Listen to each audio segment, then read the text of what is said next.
The dead horse has told me details about the attack on your caravan. A stranger's sympathy might not count for much, but for what it's worth, I'm sorry. The Sorrows will mourn your friends too. They mourn everyone, even the Whitelegs. They have sensitive souls. Innocent, if there is such a thing. In spite of what's happened, I hope that Joshua and I can help you out of here. But to be frank, we need your help too. Well, I'll be. I was starting to lose hope we'd be able to get any of this, much less all of it. Tribals are smart, but, well, they're ignorant. Letting go of a taboo is difficult for them. So I knew it would have to be one of us. Turns out all it took was a Gentile, or, no offense. These supplies are a godsend. But if we're going to evacuate Zion without drawing more Whiteleg attention, I need you to go back into the valley. Specifically, I need you to scout out some locations for Whitelegs and try to recover a map of Grand Staircase, a wilderness area to the east. There's also the matter of the roads. We're going to be heading out of the east side of the park, but I'm not sure the way is clear. I appreciate the enthusiasm.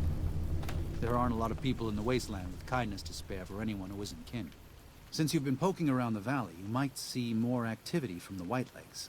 One of the Sorrow's hunters, Waking Cloud, has volunteered to help guide you through the valley. She has a special talent for staying out of sight. After this, it's just a matter of getting everyone out of here safe and sound. And hopefully, you can head back to the Mojave without any more trouble.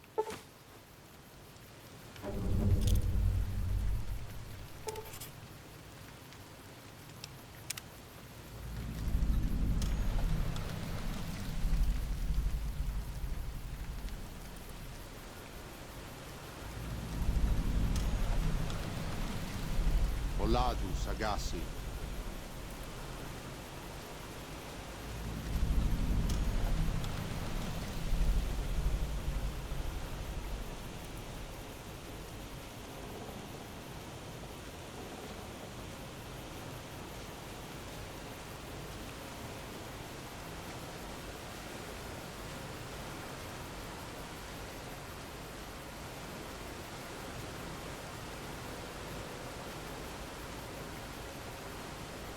Daniel said that I was to travel with you until you have completed your scouting. Is this pleasing to you? Certainly. We should make haste then.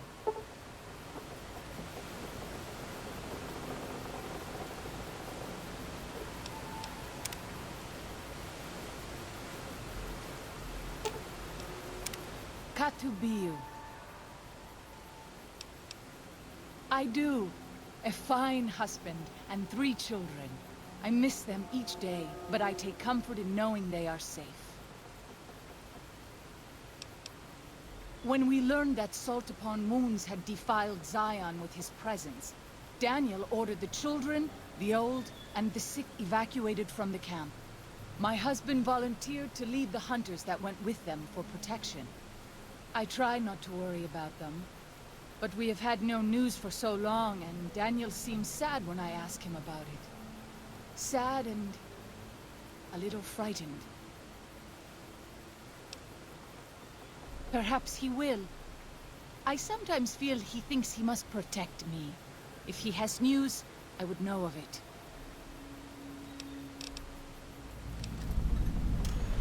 If something of mine will help you, take it. I hope you would do the same for me.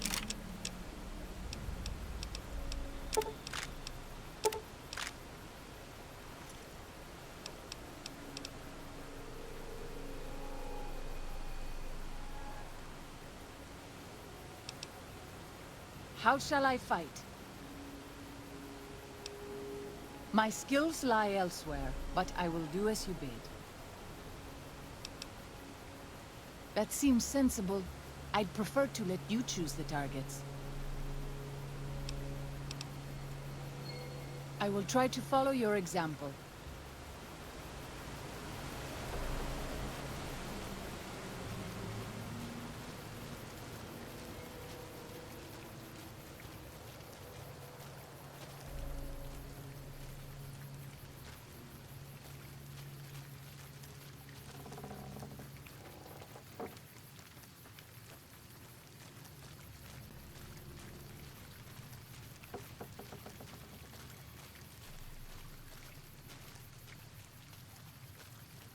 By the rivers of Babylon, there we sat down. Yea, we wept, when we remembered Zion. Remember, O Lord, the children of Edom in the day of Jerusalem, who said, raise it even to the foundation. O daughter of Babylon, who ought to be destroyed, happy shall he be, that rewardeth thee as thou hast served us. Happy shall he be, that taketh and dasheth thy little ones against the stones. Do you know what it means? Given those two choices, yes. In the best of all possible worlds, they would just leave us in peace. But they won't. I don't enjoy killing, but when done righteously, it's just a chore, like any other. Practiced hands make for short work. And the good Lord knows there's much to be done here.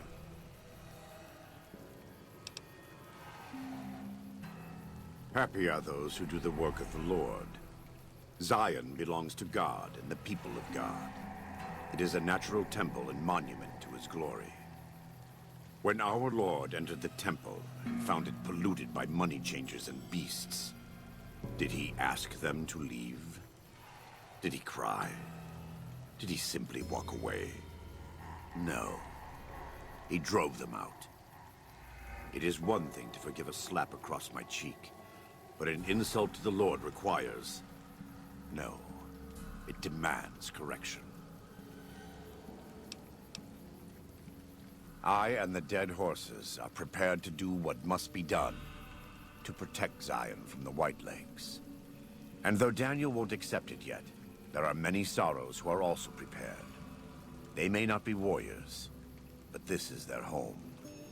If you have a chance to speak with Daniel about this, ask him to consider defending Zion instead of abandoning it.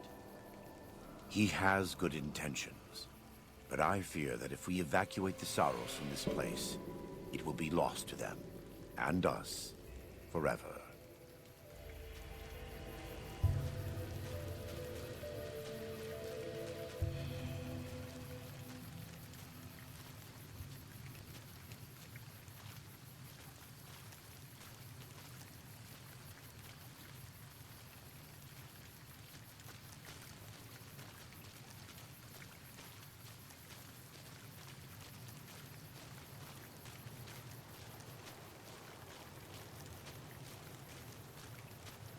I am always a little sad to leave the Narrows, and happy to return.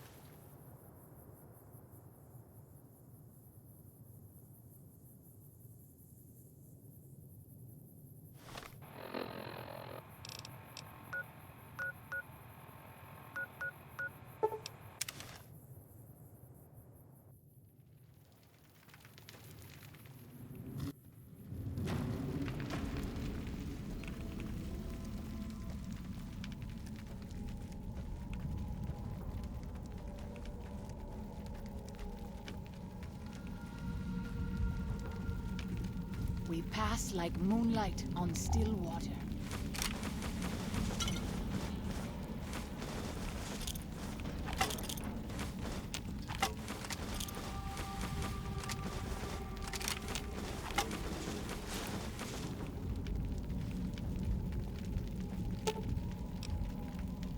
If something of mine will help you, take it. I hope you would do the same for me.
I will be more useful to you, traveling light.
Yeah, Dag.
If something of mine will help you, take it. I hope you would do the same for me.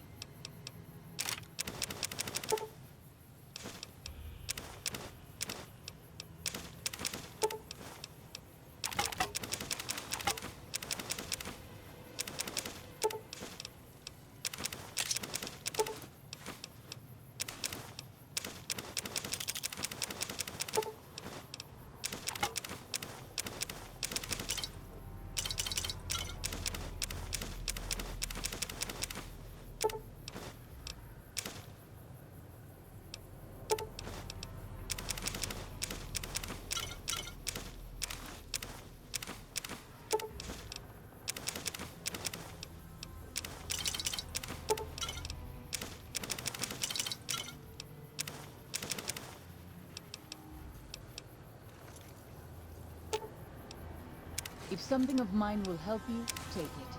I hope you would do the same for me.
When Salt Upon Wounds took New Canaan, he ordered the White Plagues to salt the earth so nothing could grow again.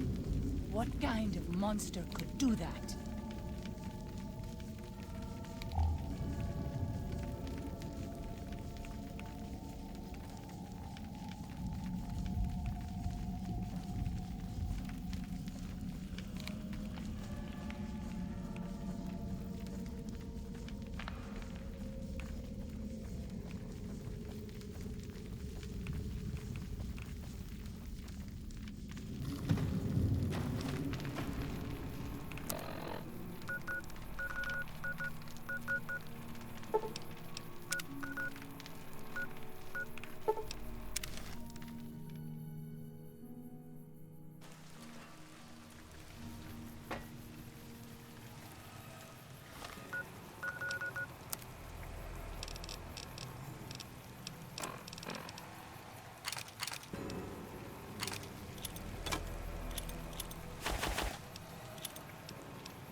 I'm glad to see you're still with us.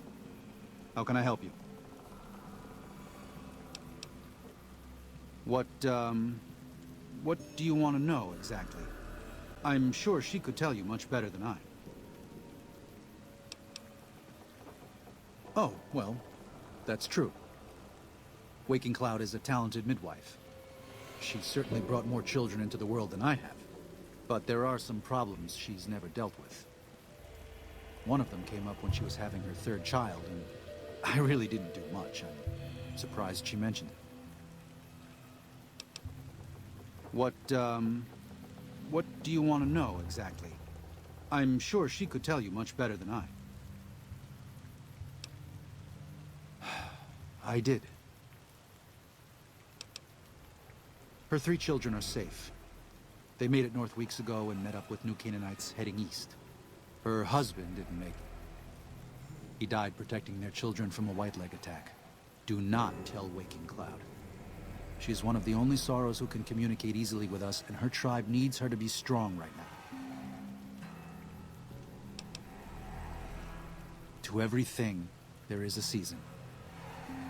Who are you or I to put this heavy burden on her now?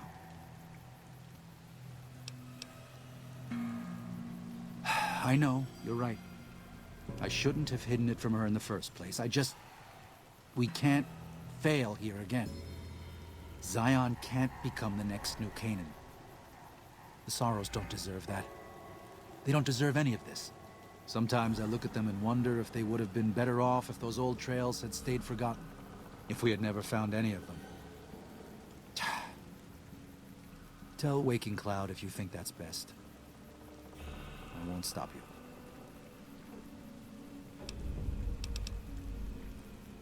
Until then.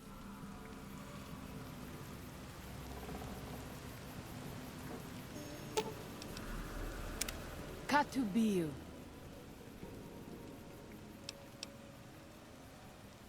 What? No. You must be mistaken. Daniel would have told me.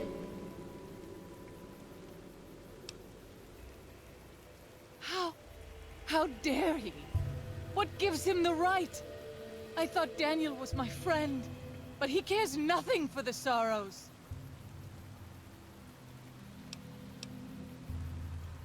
Perhaps. I will have to have a very long talk with Daniel when all of this is over. Thank you for telling me this truth.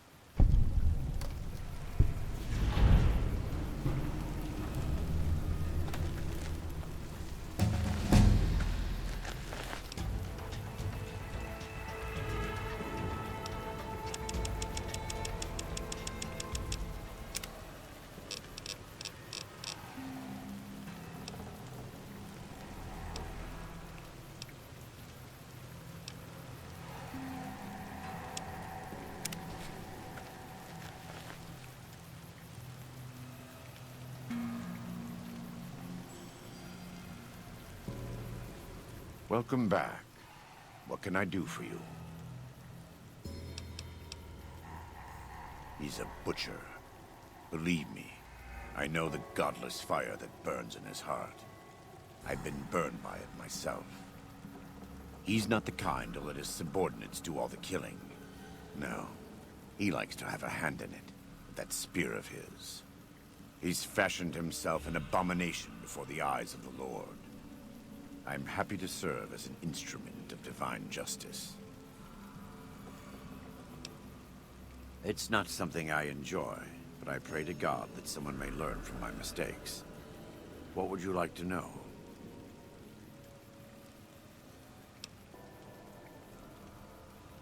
You are kind to offer, but no, there's nothing you can do. We don't use chems, but I learned long ago that I'm immune to their effects. It never stops burning. My skin. Every day I have to unwind the bandages and replace them with fresh ones. Exposing my body to the air is like living through it again. But it's better to be clean than comfortable.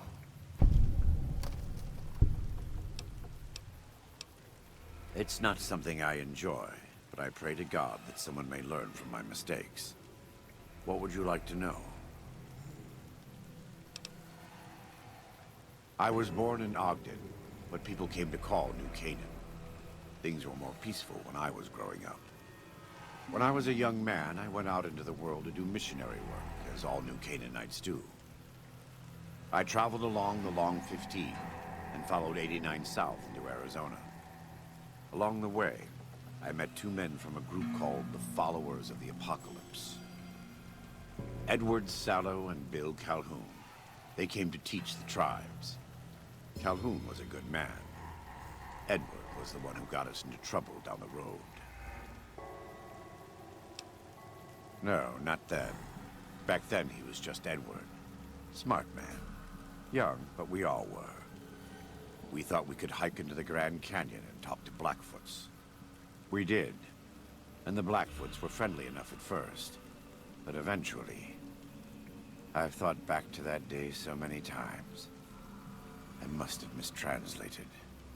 Something must have been mixed up, because the Blackfoots decided we weren't going to leave. The rest is history, assuming Edward hasn't changed it. This way lies the path to hell. Edward, Caesar, needed me to translate.